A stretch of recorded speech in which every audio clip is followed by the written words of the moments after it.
Hey, what's up, Geekscapists? We're here at the tail end of E3 Day 1. I'm with William Bibbiani, Jonathan London here. We're going to give you guys a recap of everything we experienced on the first day of this exciting convention. Well, everything exciting anyway. Us eating sandwiches and Quiznos, not so exciting. Yeah. What did we start out with, Jonathan? You get us off. We started off with this new game, AAA Wrestling, Luche Libre, Héroes del Ring. And it's a Mexican wrestling. It's a Mexican wrestling style game. It takes place in Luche Libre setting. I mean, they've got their own league, like the WWE. So it plays a lot like a WWE game, but there are different elements that are distinctive to luchadors.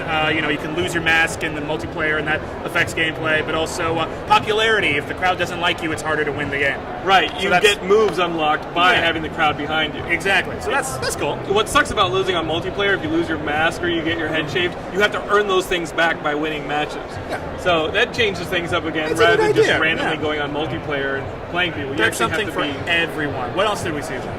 We went from there to see the new Tomb Raider game, the top-down three-quarter game for Xbox Live Arcade. Not a tentpole release, just a 6 to 8 hour beat 'em up, three-quarter down view, a little bit of puzzle solving with multiplayer. I got to play a little bit of that. We got some footage. We'll show it later. Looks good. I actually had some fun with it. Kane and Lynch 2 Dog Day is this new Kane and Lynch game where it takes place in Shanghai. And they have more. Was this in the first game, that whole visceral handheld camera? Not so much. To it? Not so much. They really played it more like a Michael Mann movie. Trying to make it gritty visually, more like a movie in a lot of respects. But I thought that worked. You can do it really cheesy, like we'll go over with the Grindhouse thing. But they went more of a The Wire kind of thing. I'm not saying it always worked. We only saw a couple minutes. Right. But it was a neat idea, and I think they did a pretty good job of what they showed us. Yeah, I mean, if this is a franchise that needs energy reinvigorated into it, absolutely. Like that seemed like a cool way to give it back like a visceral, absolutely. violent feel.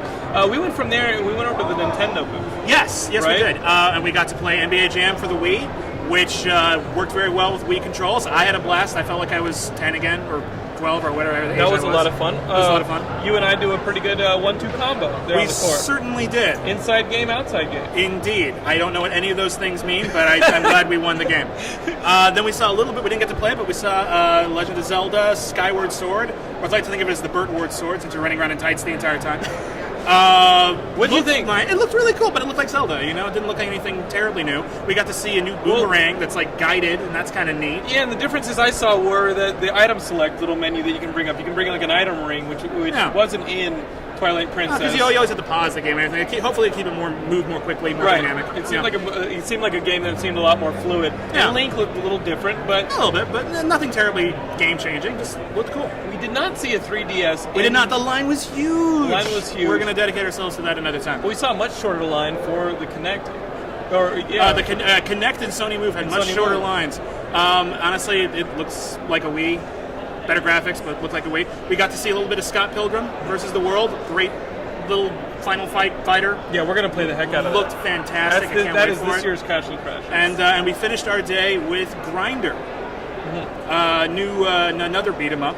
Yeah, High Voltage Studios made this game called The Conduit for the Wii, and everybody called it the Halo for the Wii. Remember how they wanted it to be the Halo for the Wii. Yeah. And you played the game, and the controls weren't totally tightened, and the game was good, but it wasn't Halo for the Wii. Right. And now you found out that they were going to make this horror game, kind of like a Van Helsing type world, where you're running through this world with vampires and werewolves.